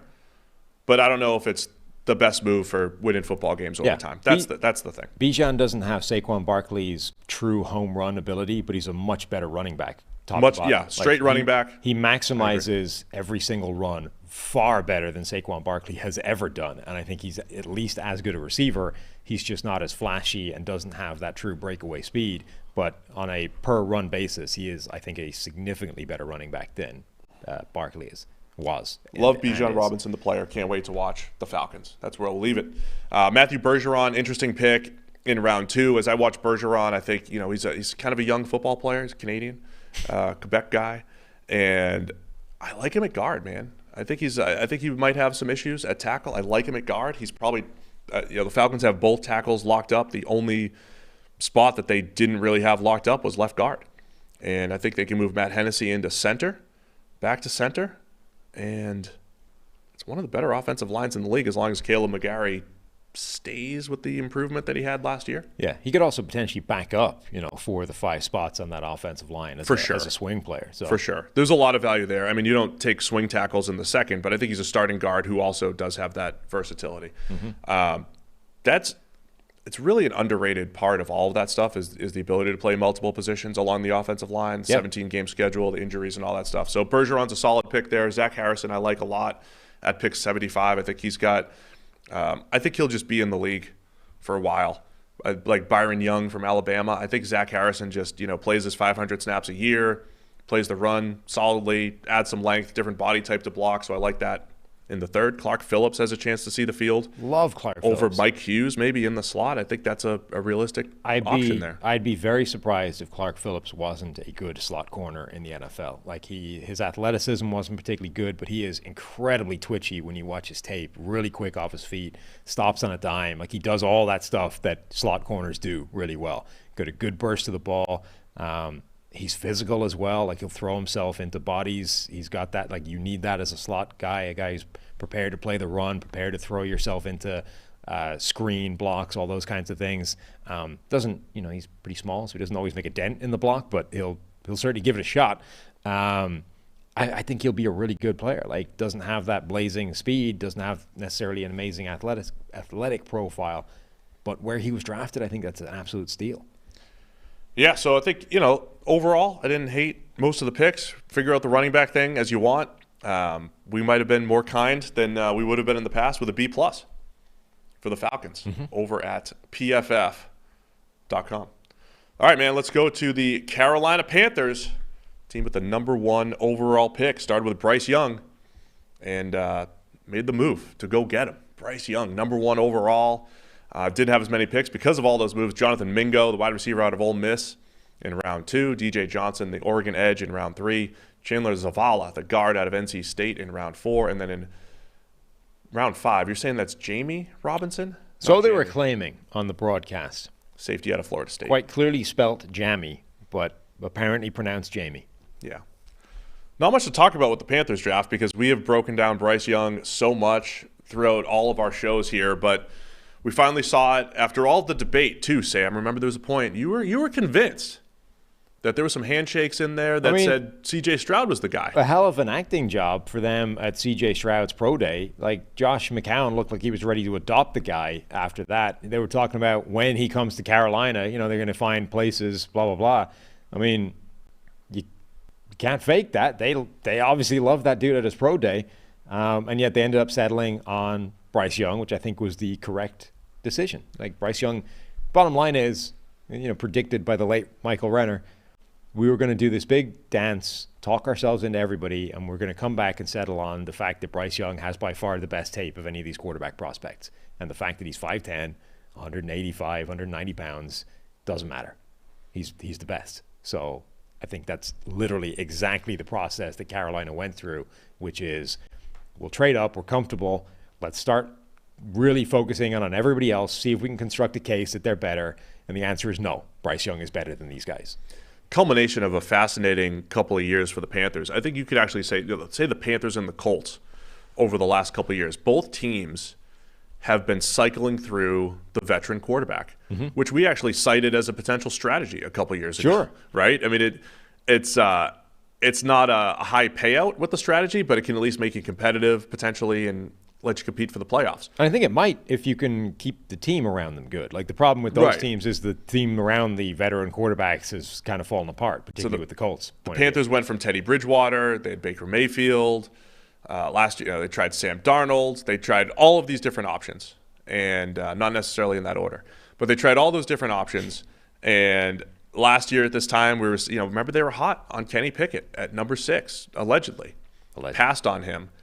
And, so we always say keep drafting the quarterback and all that stuff. But also, like, a few years down the road, you might have the chance to pick number 1 overall. You might be able to maneuver yourself to get to pick number 1 overall. So maybe you don't always have to force it if you're, taking the long-term swing at it. They've had a very interesting last couple of years in terms of just the process, right? I think they deserve a lot of credit last year for staying disciplined and not reaching for a quarterback at number 6 in a draft where there clearly was no quarterback worthy of being taken number 6. They didn't grab a guy. They waited until all the way, the 3rd round to get Matt Corral.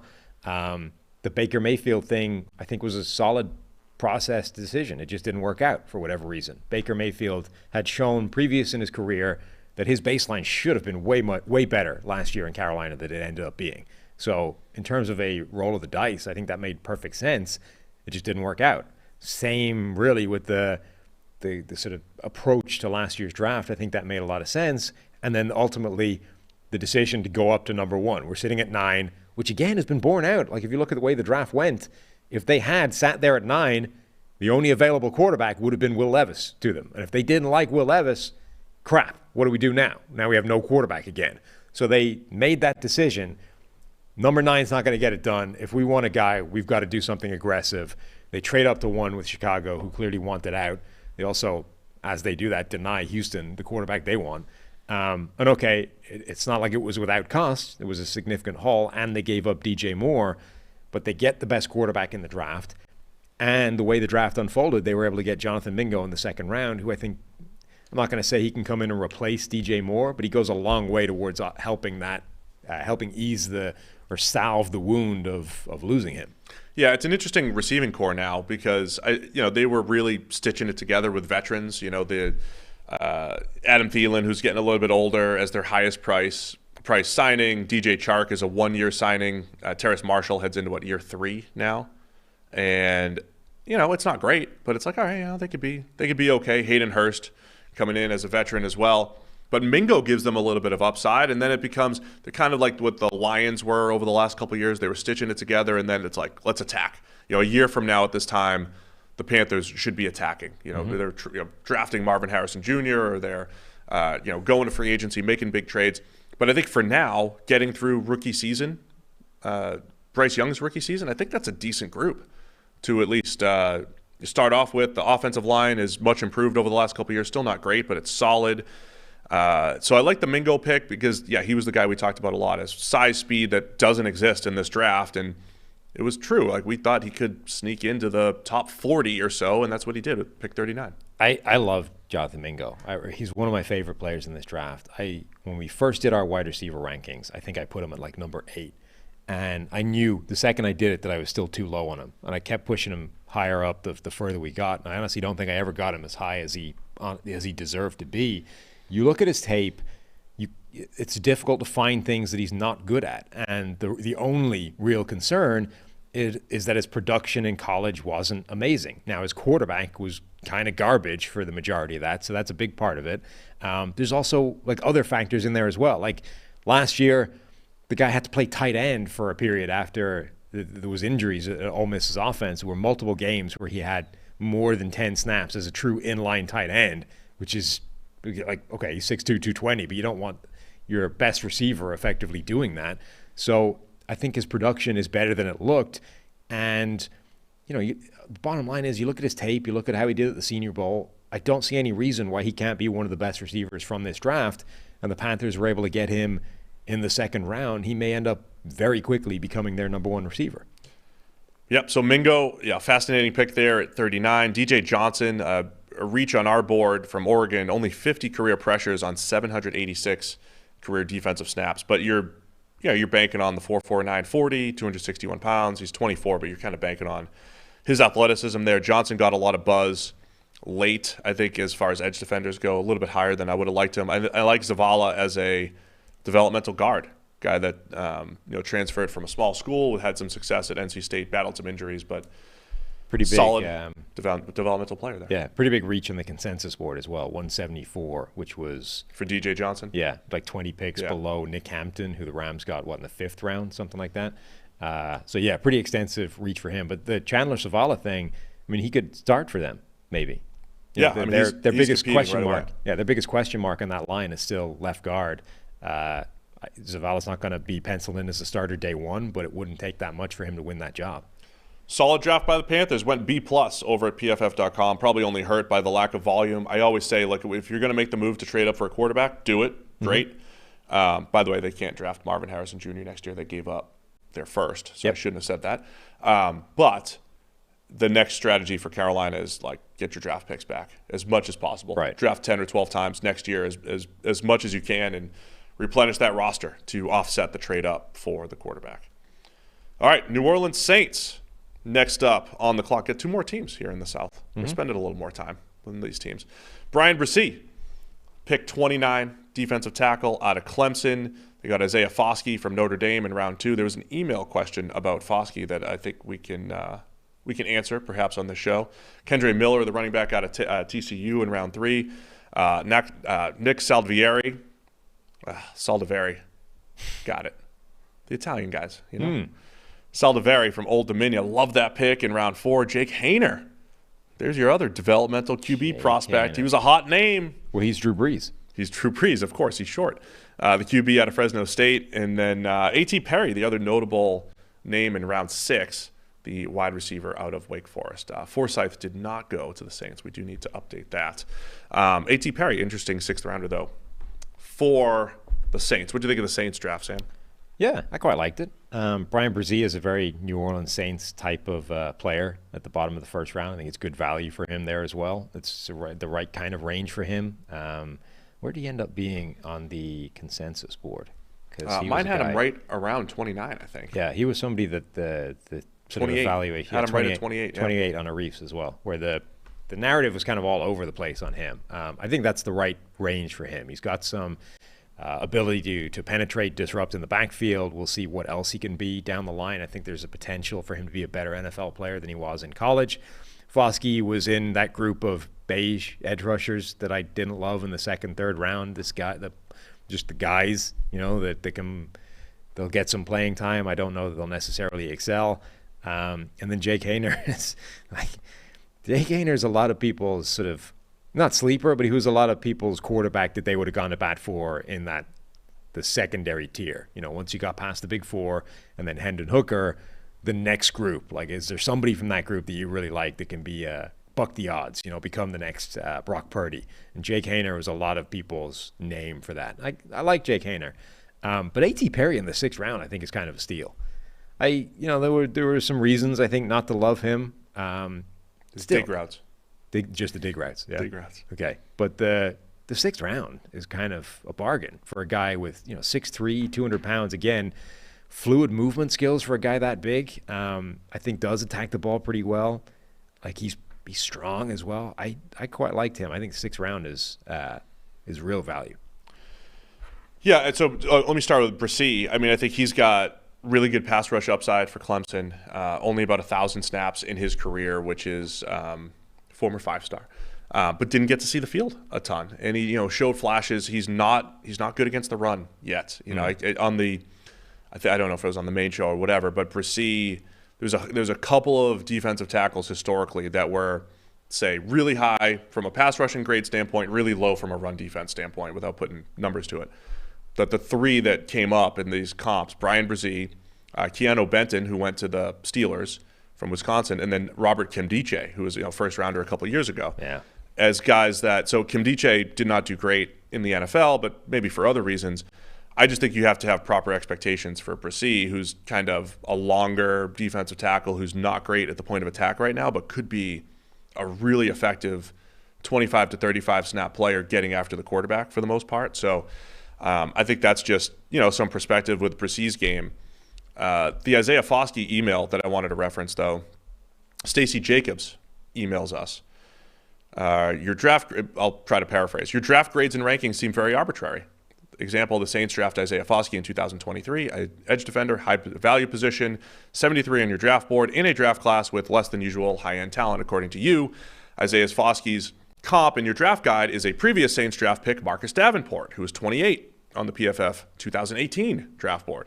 Foskey and Davenport have similar physical and athletic measurements, and they're pretty much the same age at the draft. And Foskey had similar, if not better, production than Davenport. However, Foskey played for Notre Dame, higher level of competition. So why is Foskey 73 and Davenport was 28? So it's a good question. I think it's fair. I've seen the athletic comps between Foskey and Davenport. Mm-hmm. The answer is Marcus Davenport's better at football. So everything was right as far as the measurables go. They're very similar. Davenport is just a much better player. So where things differ is the production. Davenport was actually a much better college player, lower level of competition, but production-wise, Davenport's 64th percentile pass rush grade at UTSA. Isaiah Foskey's pass rush grade is just 28th percentile against recent NFL prospects, but 93rd percentile in sacks. So he's one of those low pass rush grade, really high sack total guys. So Foskey had, we'll call it empty production or false production, or he stumbled into sacks, or he's good at cleaning things up, other people's messes, or whatever it is, or messes other people create. So Foskey's just not as good of a pure one-on-one pass rusher coming out of college as Marcus Davenport. Yeah, you also didn't see the same power that Marcus Davenport showed on film. And the draft guide comp, I think it's just because comp doesn't mean equivalent. Comp is just reminds me of, or plays like, or is built similar to. There's no rule for what the comp is. It's certainly not he's going to equal the guy that I'm comping him to. The comp is arbitrary. That's the actual thing here. That's the answer too, of course. Yes. The comp is an arbitrary connecting of two players that are similar in some way, shape, or form, but there are obviously differences. It's not saying this guy is a replica of the player that went previously. Marcus Davenport, I think, had back-to-back seasons with a PFF pass rushing grade of 90 plus in college. Now, okay, lower level of competition, but he still absolutely dominated in that level of competition. Foskey never had a pass rushing grade above 77.5. So there's a significant difference between the two just in terms of grading, which obviously is going to be some form of bedrock of what we do at PFF. So that would be the answer. Look, Foskey, he had a fine career at Notre Dame. He's big and long, 34-plus inch arms and 4.58 40, and there's some athleticism to develop there for Foskey, so that's fine. In round 2, there's a lot of those developmental edges. I think, a few of them will probably hit as far as the second rounders go, the Foskeys and Derek Halls and those guys. Kendry Miller with some nice shiftiness at running back in round 3. There was definitely a run on those round 3 running backs. That's the other argument against the Bijan stuff. Are any of these guys Bijan Robinson? No, but if any of these running backs, Tajay Spears and Kendry Miller, if they become productive, are you surprised? No. It'll be opportunity driven. And Saldiveri, the Old Dominion tackle, could play guard. He's like he'd be a taller guard, which the Saints tend to like historically.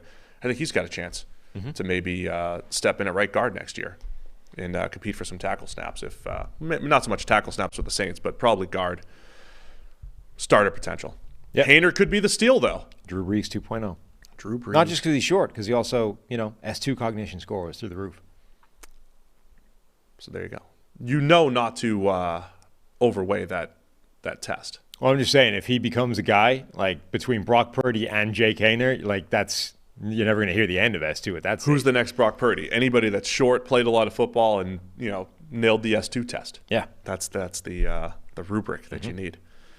A.T. Perry could be a guy in the A.T. Perry, I mean, solid draft for the Saints. Genuinely in the 6th round, I think A.T. Perry is an absolute steal. Like, he's better than that. His potential is far higher than that. So when you look at the receivers, I mean, the New Orleans receiving core is actually very talented right now because Michael Thomas stayed. Remember, we expected him to get to be let go of at some point. He stayed on. Chris Olave, obviously, from last year. Rashid Shaheed. They still have Traquan Smith somehow. They signed Otto, overtime T.O., Brian Edwards. Yes. Overtime T.O. And they've got Jawan Johnson at tight end. Like, this is a good receiving core. So it's difficult for a guy like A.T. Perry to actually stick and make an impact, and contribute. But I think he's good. I think that's very good value. At the bottom line, the Saints, they needed help in the trenches. And so you get Foskey and Brzee right into the mix. Those guys will have to see playing time right away. I think they're both somewhat developmental type of prospects, though. There is upside there with both guys, and we'll see how well they do right off the bat. We gave the Saints a B-, solid, over on PFF.com. All right, let's wrap it up. Tampa Bay Bucks in the NFC South. It started with the next Warren Sapp, Kalijah Kancey from Pittsburgh, pick 19. They go with the undersized defensive tackle. They go Cody Mock. The tackle conversion is going to be a guard likely at the next level from North Dakota State. Yaya Diaby, the big edge out of Louisville. Servosea Dennis from Pittsburgh. I like him quite a bit. He's one of my guys. One of my guys there. Potential starting linebacker down the road in round 5. Maybe a replacement for Devin White down the road. Payne Durham, big tight end out of Purdue. And speedy Trey Palmer is notable at pick 191 in round 6. Speedy. And I really like Jose Ramirez, the edge out of Eastern Michigan, also in round 6 for the Bucks. What do you think of the Bucks draft, Sam? Yeah, I liked a lot of those picks. Kalijah Kancey, to me, is a top 10 player in this draft. I kind of understand why he slipped a little bit, but still, 19 in this draft specifically. Not a strong draft at the top, relatively weak in terms of blue chip players. 19 for Kalijah Kancey, I think, is an absolute bargain. He's not Aaron Donald. But Aaron Donald has shown that guys that have that incredible burst, get off, quickness off the line, who understand how to use their hands, which is huge, can be ridiculously destructive in the NFL. The hand usage thing, by the way, that was our concern with Ed Oliver coming out. Like, we still liked Ed Oliver and everything, but we had to keep saying he's not Aaron Donald because of the hand usage. Yeah. So Kalijah Kancey is not where Aaron Donald was with his hand usage. Was. Like, he's not where Aaron Donald was coming out with his hand usage, with his ability to defeat blocks. but he's far further along than Ed Oliver was, who went, extremely high. So I think Elijah Cansey absolutely should have been a top 10 player in this draft. So for Tampa Bay to get him at 19 is a steal. Like he could easily be one of the most impactful players in year one out of this entire draft class. Yeah, I mean, the Bucs who have – they lost so many players. Of course, Tom Brady's retiring, but also other players up and down the roster. It was a trench draft, man. They had to get back in the trenches. 2 defensive linemen with their first 3 picks. Cody Mock, who we mentioned, I think competes right away, both guard spots. The guard spot right now, Matt Filer, Robert Hainsey. It is interesting because it's a whole bunch of tackle conversion guards on this team. Gedeke, who's maybe going to be the right tackle as of now. Maybe they just pick somebody up, waiver wire or whatever. But right now there's like 5 guys that played tackle in college or at some point in the NFL, but are guards for the Bucs. Matt Filer, Robert Hainsey, Luke Gedeke, Cody Mock. So they're all competing for maybe Brandon Walton ends up playing right tackle. So tackle's still a spot there, but Mock has a chance to step right in, compete for a guard spot. Cansey on the defensive interior. I love the fact that he's going to be playing next to Vita Vea and Greg Gaines. Yeah. Right? You've got your big-bodied guys there next to him. Like I said at the draft show, if you just even out the weight, it's perfect. We averaged 315 on the defensive tackle. Just average it out. It makes perfect sense. Was there a 70-pound difference between Cansey and Vita Vea? Yeah, basically. At least. Yaya Diaby, again, you just add more to the edge room. Man, Shaq Barrett had the tragedy. Did you see that? I didn't see the details, but I saw that. Man, just an absolute tragedy. His 2-year-old, I just don't even want to mention it. His 2-year-old drowned. That's horrible. But Shaq Barrett's still there, coming off of injury. He's awesome. Joe Tryon-Shoyinka has maybe not lived up to the first-round hype yet, so you add a little bit more depth there with Yaya Diaby to go with Anthony Nelson. So like a lot of teams, you want to have a rotation there, and the Bucs needed to replenish the trenches, and they did with their first 3 picks. What did you make of Diaby? I thought he was one of those, when you talk about like the upside edges, he was pretty good production-wise and has just a good athletic profile that works in the third. If he had gone in the second, I think there's more risk. Like 3rd or 4th round, I think it's the athletic upside there. Even the 3rd struck me as just a little bit too much for him. I was fine with him there. He was 107 on the main board. I had him as a top of the 4th, I think would be better value, but I mean, you're sitting there, pick 82 in the 3rd is fine. He's another one of these players that I think is slightly between positions. There's a lot of them in this draft. I wonder if he's better as an interior guy. A lot of his best work came either inside or from those kind of tight alignments, head up over tackles and those kinds of things. Another one of these guys that maybe is best in that old school 3-4 defensive end scheme that doesn't really exist in today's NFL. And those players don't exist because if that scheme except existed, this year, there's a bunch of them this year. Where, I wrote that down multiple times when I was doing edge rusher rankings. Like this guy belongs in a 2004 New England Patriots defense, and yet here we are, 2023, and we're sort of trying to figure out how we shoehorn them into a modern defense that doesn't really use that. The Bucs will explore the odd front every now and then. So, but he's also got that athletic profile, like a 4.5 40, a 37-inch vertical. He is the sort of the Donnell Hunter guy, where if you're going to take a gamble on somebody ending up as a much better NFL player, now I think his production was better than Donnell Hunter's in college, but a guy that that's who you're rolling the dice trying to find the next Donnell Hunter, a guy that can end up being a really good NFL player based off his physical profile that isn't that guy yet. Yeah, I mean, so I think that was fine at that point in round 3. The other guy, Cervicea, Denise from Pittsburgh. It's one of my sleeper linebackers. Yeah? He is really good against the run. And one of those remind me a little bit, Zach Cunningham. I called Zach Cunningham the Texans, old Texas linebacker, a ninja in the run game. Hand usage, and he's chopping, he's swatting, he just knows how to keep himself clean against guards and all that stuff. Dennis does that in the run game. Quick, powerful, just really good run game wise. He can turn and run the seam athletically, and then other times he looks horrible athletically. Man coverage, he looked terrible at the Senior Bowl outside of one play where he broke for an interception. He can get outrun to the edge, but I mean in a defense where Levante David has been by far the better player, we think, than Devin White over the years, but Devin White's getting all the accolades. Dennis feels like the next guy that maybe takes over for Levante David and is just really productive and maybe doesn't get all the credit because it's not the flashiest, but he just gets the job done. He's a good player for a 5th round. So I like him a lot. Trey Palmer is an interesting pick as well. Like legitimate speedster. I think 4.33 was his 40 time, and it shows. Like he's one of those guys where it's obvious on tape that he's that fast. Buried on LSU's depth chart for 3 years, multiple years, and that ends up going to Nebraska, puts up 1,000 yards, 9 touchdowns. I don't love him. I think there's some problems to his game, some pretty significant problems. He tries to catch everything, not into his body, because he does hand catch them, but it's like the object of the game is to catch them with his hands as close to his body as humanly possible. Like instead of putting your arms out, extending, reaching towards the football, and then plucking it out of the sky, he like waits until it's right on his frame before he catches it with his hands, which is a strange.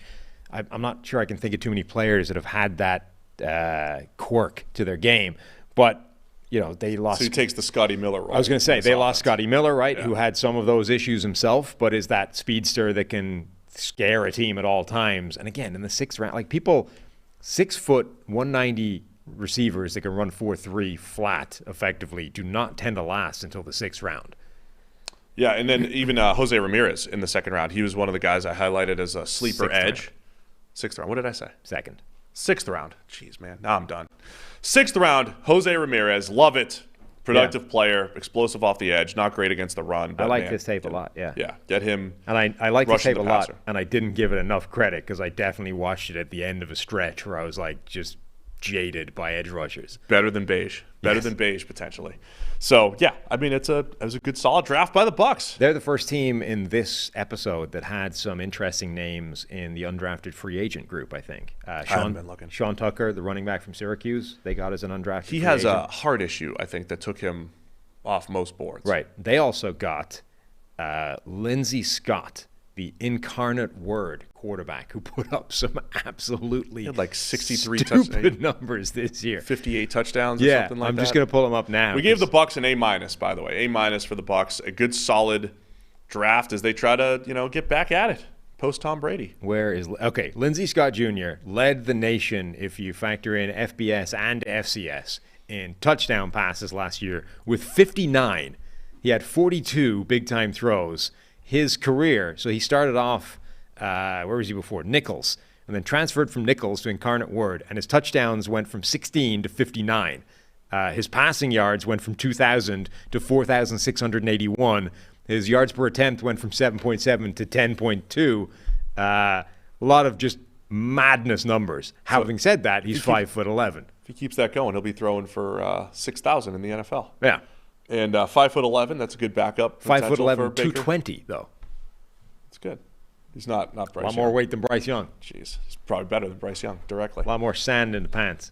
It's a good backup for Baker Mayfield in Tampa Bay. That coach is now on to Texas State, as Ben Stockwell reminds me, having informed me of that before. The coach from Incarnate Word. What are they running offensively? Whatever it is working. Keep running it. Did we hit every team? Yeah. We remember the Titans today? Uh-huh. Look at us. 3/4 of the way through the NFL, reviewing every single draft. What do we give them as a draft? A-. A-. Yeah, I think it's fine. Yeah. Makes sense. A lot of love on the defensive line in this draft, and I think that's much needed for the Bucs and Todd Bowles. So that's it. We're 3/4 of the way through the NFL. Tomorrow we'll hit the AFC and the NFC North. It might be a little bit later of a start time. We get the big meeting. Yeah. Do we mix it? Do we miss it? What do we do? I think we just, we got. Do we compete head to head? Got loyal audience to we'll service. See. 10:30 or 11:30 tomorrow. We'll let you know Eastern time. But we appreciate everybody for tuning in. Hit that thumbs up on the way out. Check out our previous episodes if you haven't. Whether you like the teams or not, it's about our analysis, right? It's about all the fun we're having here, talking about the draft. Anyway, we'll see you guys tomorrow, breaking down the AFC and NFC North drafts.